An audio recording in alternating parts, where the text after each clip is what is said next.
সে ১,৫০০ বছর আগে বলে গিয়েছেন, আজও আমরা শুনে অবাক হই, ঠিক কিনা বলেন?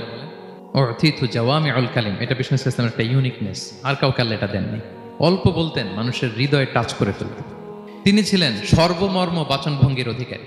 যা বলতেন concise in wording but comprehensive in meaning. শব্দে এটা ছোট কম, কিন্তু ভেরি কম্প্রিহেন্সিভ।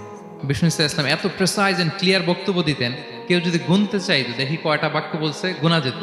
কেউ যদি গুনতে চাইতেন এখানে কয়টা শব্দ ছিল, তাও গোনা যেত, কারণ ছোট বক্তব্য দিতেন।